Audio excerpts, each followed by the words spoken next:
Hello and welcome to today's edition of the Wealthy Lightworker. I am so excited to present Jackie Woodside to all of you. Welcome, Jackie. Thank you so much. Thanks for having me.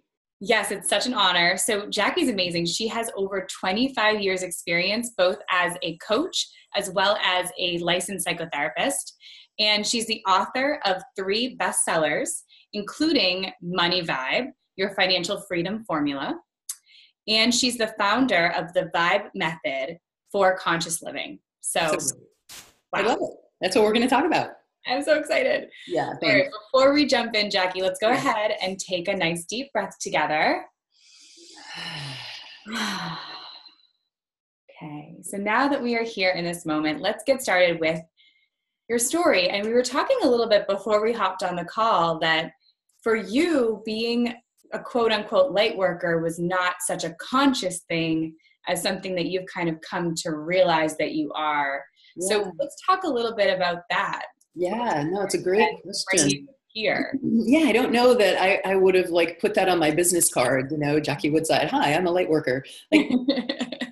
I know there's just something about that yeah. I don't know that I would have identified with it. But I have to say, just this morning, I got an email from one of my students, Vibe Method Conscious Living students, who said, I've noticed all my life I gravitate towards spiritual masters like yourself, and the practical methods that you show us have just changed my life.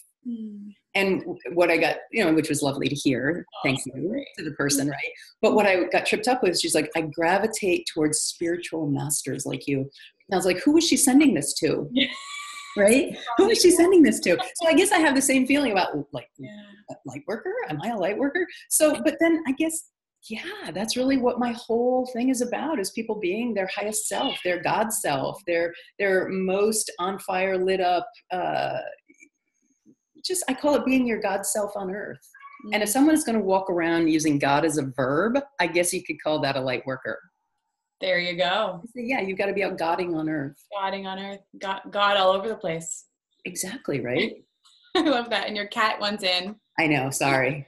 No, it's so great. My cat's name is Lovebug, so we're talking about being a light worker. So Lovebug had to come and say hello. So cute. Awesome. So when did you get into, so you studied psychotherapy, but before that you probably knew that you wanted to help people. How did that would you say that there was almost an inciting incident in your life? Was there an incident in my life? Probably. I mean, for people who know my background or don't, I certainly had a long kind of trauma history, I guess. A lot of death in my family early on. A lot of really horrible things happened in my family. And so there was always that sense of knowing I needed to transcend. I needed to overcome.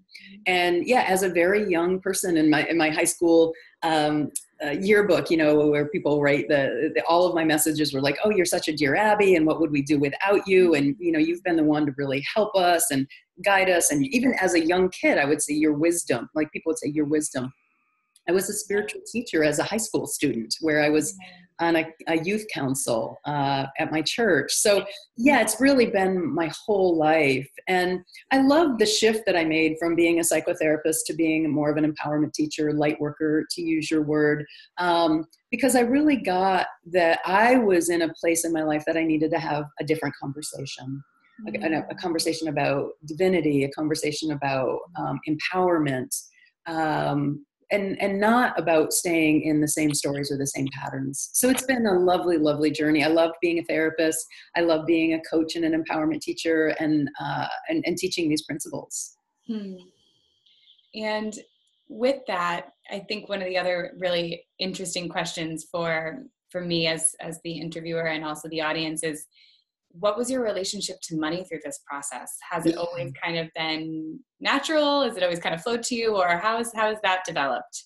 Yeah. So as a young person, I was raised, fairly poor, kind of lower middle class family, working class family. My dad died when I was very young. My mom had a high school education and was raising 3 kids, as a school bus driver and teacher aide. So very blue collar family. Put myself through college by working 2-3 jobs. I was also on a basketball scholarship. Same thing. Graduate school, I worked awake overnights while I was a graduate student. I mean, That was crazy. And then when I finished graduate school, it's one of my favorite money stories. When I finished graduate school, I literally had no money. I had no cash in my wallet. I had no money in my bank account. I had no savings, but I had my mobile gas card. This was before you could buy groceries with a credit card. Yes. So I had a mobile gas card, and you could go to Mobile Mart and buy like a loaf of bread and peanut butter and orange juice, like enough to get by until my first paycheck. Wow. So I would say my relationship to money has been one of constant struggle and overcoming. And, I'm grateful. And I only say this because I want people to really understand the principles work. I now have an asset base of 7 figures. And, that's why when I saw the title of your summit, the series, The Wealthy Lightworker, is like, am I either of those? Like, well, am I wealthy? Well, I guess 7 figures is pretty good. And, am I a light worker? Well, yeah, I guess I am. So I was like, yes, I'll do this. So that's kind of my money story, and now I help lots of people just change their relationship with money. That's what Money Vibe is all about. It's not a financial strategy as much as it is an empowerment process of how you change your relationship with money, which of course changes everything. So let's dive into that. So the book that you wrote and the title as well of this interview is the Money Vibe Method in this case. So tell me a little bit about what that is. Yeah, sure. So first of all, what's a vibe, right? So we can get into what's a money vibe until we really get into what's a vibe. So how I use vibe, some of us as light workers or spiritual seekers might use the word consciousness. So your vibe is the energetic pattern of your beliefs, emotions, attitudes, and thoughts. So I call it your beat. Your vibe is comprised of your beat, your beliefs, emotions, attitudes, and thoughts. And that inner world creates a vibratory pattern. There's an energy to what you believe. There's an energy to what you think. There's an energy of your emotions, right? So, and that energy, write this down, that's awesome. That energy is creative.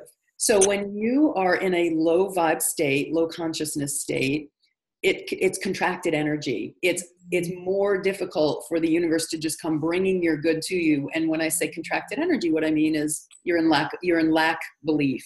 You have a belief in lack. You have a belief that it's hard. You have a belief that you can't. You have a belief that you're not good enough. All of those low energy, low vibration beliefs, which, by the way, everyone has.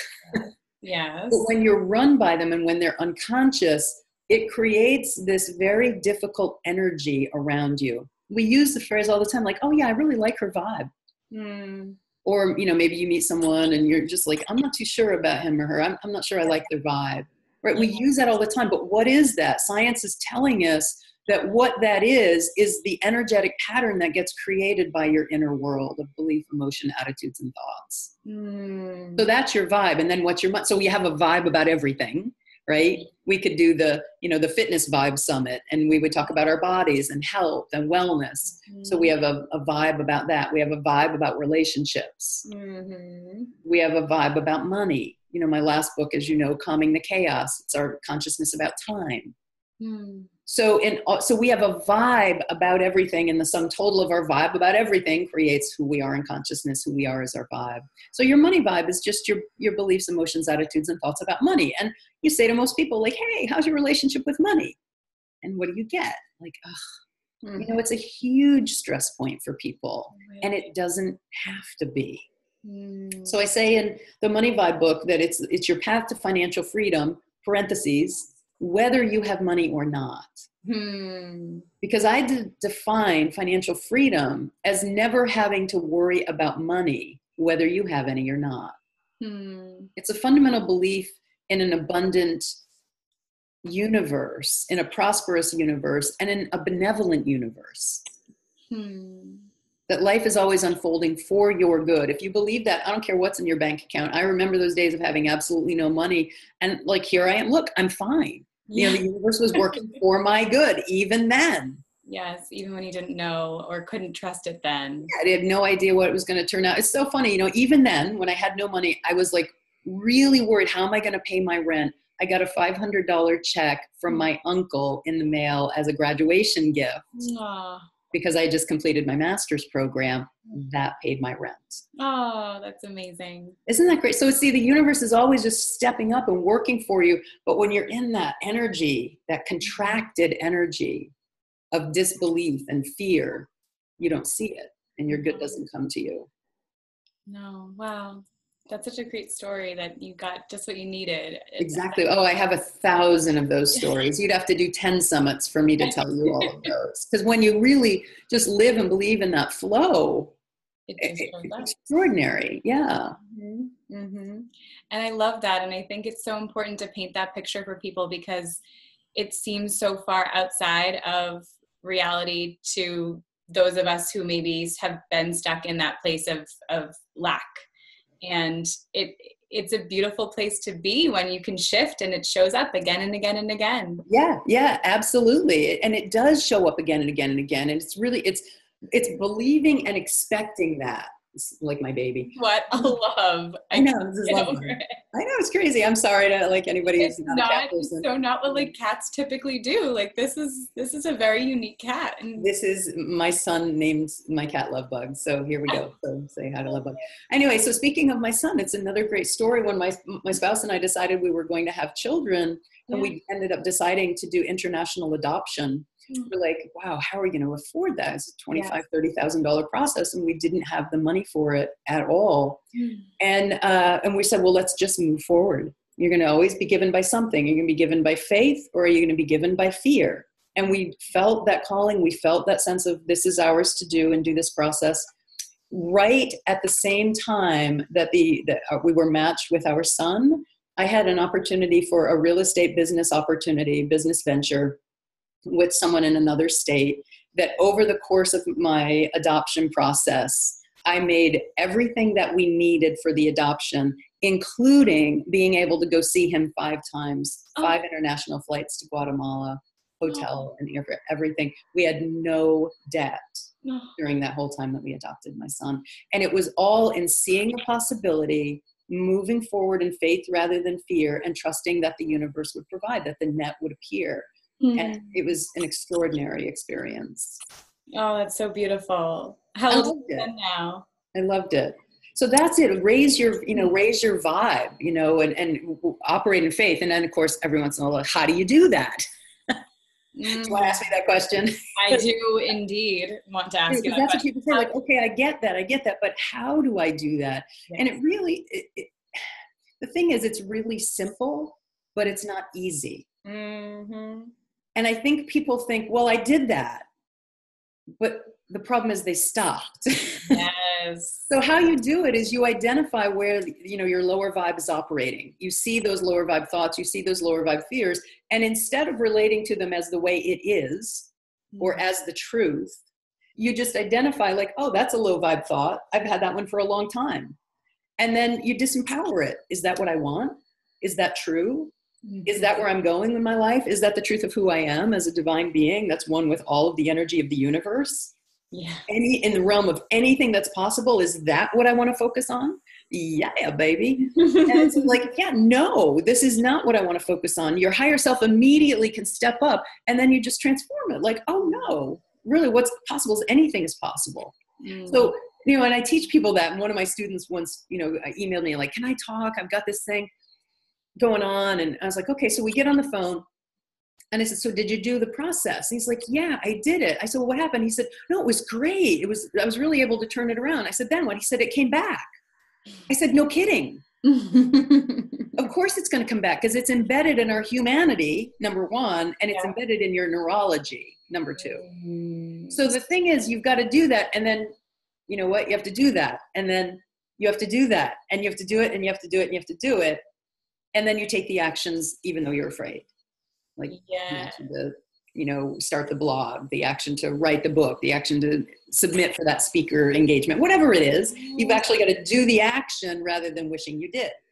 Yes. Do the action. I'm writing that. The action. Because it's so funny, Colleen, everybody has a great life in their head, but then they're pissed off that they don't have a great life in their life.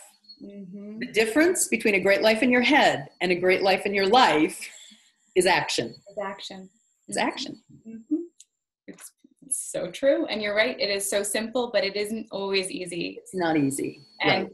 Are there any other things that you use to kind of keep yourself on that vibration, to check yourself when you notice that you're falling off? What other things do you find valuable there?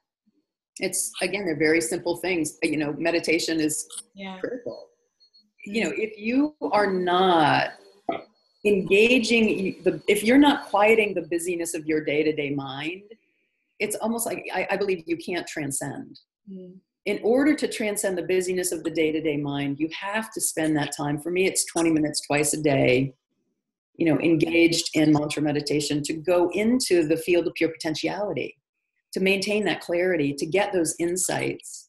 It's extraordinary. So that's just you know, if you really are serious about transcending in consciousness, meditate. It's a wonderful path toward doing that. And you said mantra meditation is your... I use a mantra, yeah. Yeah. I use a mantra.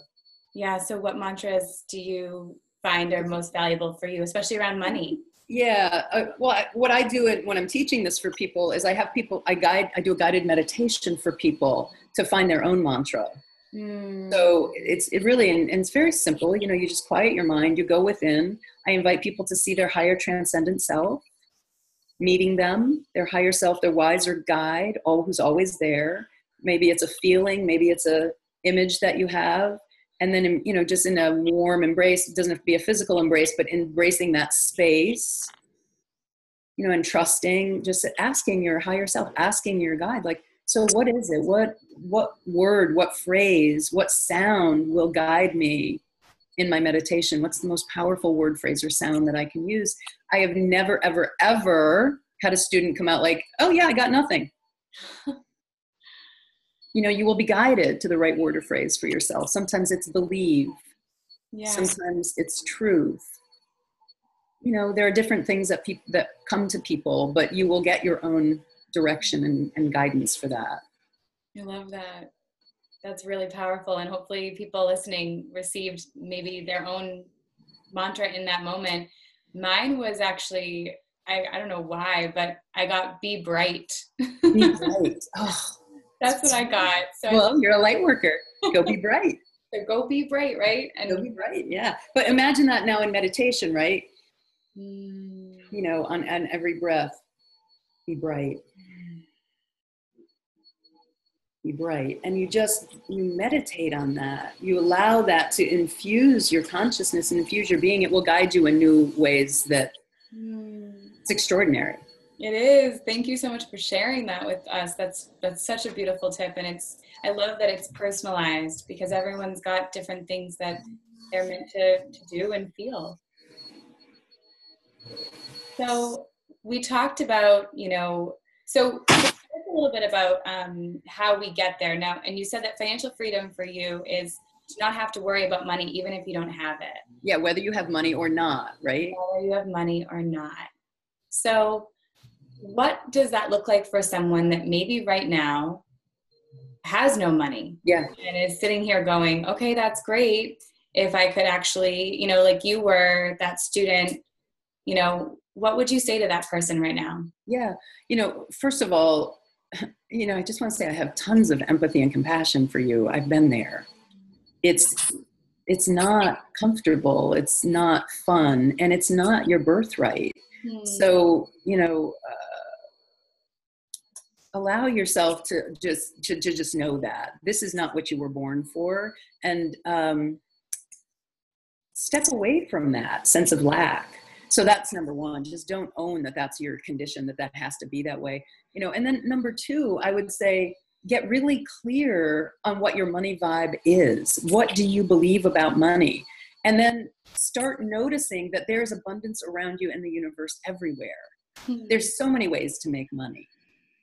And then start asking. Get in action. Get in action around making money. I was just talking to a friend of mine about a month ago, and he was making a decent living as a financial planner, but his calling, what he really felt he wanted to be doing, was he wanted to be in fashion. So I was just coaching him as a friend, like, follow that wisdom, follow that guidance, follow that direction. And he ended up in a series of 3 weeks meeting a bunch of people that hired him as their personal shopper. Ah, and over the next 6 months, he was actually able to leave financial services, and he now has a full-time business as a kind of very high-end personal shopper.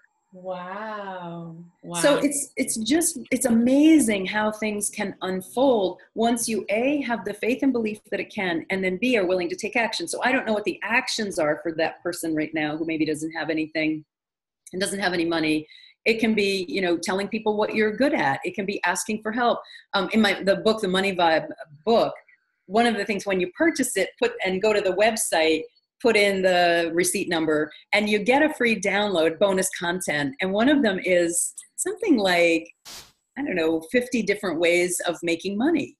Oh, there you go. And it's really a fun little guide. One of them, this is my personal favorite. Do you know that you can actually get paid to be a friend?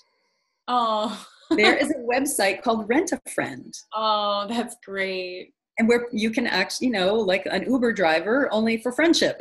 Oh. You go places with people, and it says all over the website, this is not a dating service. This is not an escort service. Yeah. But, if you're new to a town, you're new to a city, or you're kind of shy and introverted, you can literally go on there, read profiles, and pay someone to be your friend. I love that. Right? And particularly in today's technology era where people are more connected, but also more and more isolated. So anyway, there's so many ways of making money. And I'll just say one more thing about that. How I've made tons of money in my career is by saying this: that sounds like fun. Why don't you hire me to do that? Huh. And people are like, oh, that's great. So whatever you have, again, that's a low vibe thought. Oh, I can't ask for work. I can't say that to people. Well, why not? Of course you can. Why don't you recognize your own value, and that does sound like fun. Yeah. I have made more money. I once had a 10-year consulting contract from using that sentence. Whoa, I just got goosebumps. 10-year consulting contract. So think of all the good that I provided in consulting to them, all the relationships that were formed, the different, things that emerged because of it, and all the money I made simply by saying, that sounds like fun. Why don't you hire me to do that? And what I love about that too is that, you're receiving so much from that opportunity, not just financially. And I think sometimes we think that that's why we have to do it for free, because we're enjoying it so much. It's in line with our purpose, and it feels like, oh, I should just give it away. And maybe you could talk about that a little bit. I think that's one of the biggest struggles that we light workers have in working on this, plane, is that we want to share the love. So we'll give it away for free. So how do you come to terms with that? Maybe it's age. I don't know. Having done this for as long as I've done it, I see the value in what it brings to people's lives and to companies. I also work with companies. Mm-hmm. I see the tremendous value. Lives are changed. They were going this way, kind of down a not so good path. And now they are healthy. They're well. They're fulfilled. They're living their purpose. They're fulfilling their mission. It's extraordinary. Mm-hmm. So to me, all good, all energy is a flow and a cycle of giving and receiving. So I'm giving my wisdom, I'm giving my knowledge, I'm giving my love, I'm giving my expertise, and I'm being given in return, a currency with which I can then choose how to bring more good into my life. So I'm giving good, I'm receiving good, I use that good to bring more, give good to others, bring good into my life. And that flow is just a beautiful dance in the universe. To me, that's how God expresses on this earth. Magic money tip. Mm-hmm. That's it. That's how God expresses on this earth. If you are not, and then you say oh no, I can't. Well, what you're doing is taking yourself right out of that flow. You're taking yourself right out of that flow. Now, does that mean I never do pro bono work? No, I occasionally will do pro bono work. I do not do pro bono coaching. And those are like, oh good, I'm going to call her up. But I do have coaches that work for me who I've trained in my methodologies, who do, coach for a lot less. There's so much free content on all of my websites, and I will do, often do free speaking gigs. And speaking of free. Yes, speaking of free. Perfect timing and perfect transition. You are offering a free gift to those who are watching. So, I think that's the other piece of it, is those of us who are, in this field, we give where it's appropriate to give. and where it feels good to give for free. And so Yeah. you're giving away Yes. Money Vibe Method 30-day challenge and the Money Vibe Method webinar. Yeah. And that is a value of $197 that anyone watching has access to. Yeah. So they'll get the link in the email, but tell them a little bit more about this. And Great. yeah, So what I love about these two together is that the webinar, it goes all into the principles of the Money Vibe method. So you can infuse your brain, you can watch as many times as you want. You really get trained in the Money Vibe thinking. But then you've got to practice it.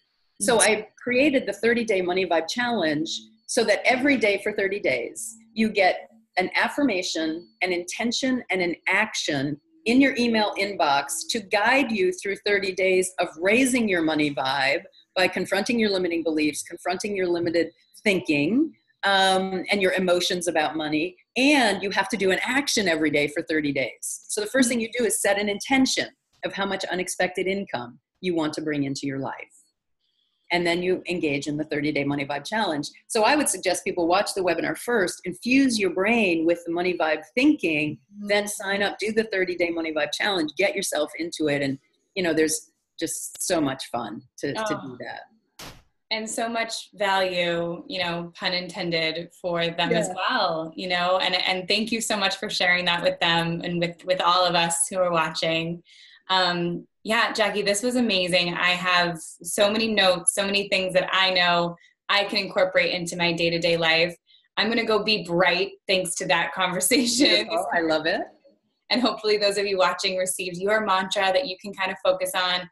I love what Jackie was saying, that, if you're really serious about transcending the busyness, take the time to meditate and take the time to really see what your lower vibe thinking is and shift it. So just recognize, that's a thought, right? That's a thought. That's just what human beings do. So Colleen, thank you for doing this, bringing this good into the world, bringing all of us speakers and thought leaders together in one place to talk about being a wealthy light worker. It's just a wonderful topic. So thank you really for doing that and for having me be a part of it. Oh, thank you. And it's been such an honor. And I'm so excited to see how this affects everyone's lives who are watching, because this is a movement. This is what needs to happen. This is the next step for all of us who want to help heal the world. So thank you for sharing your wisdom and your wealth with all of us. Thank you, Jackie. You're welcome.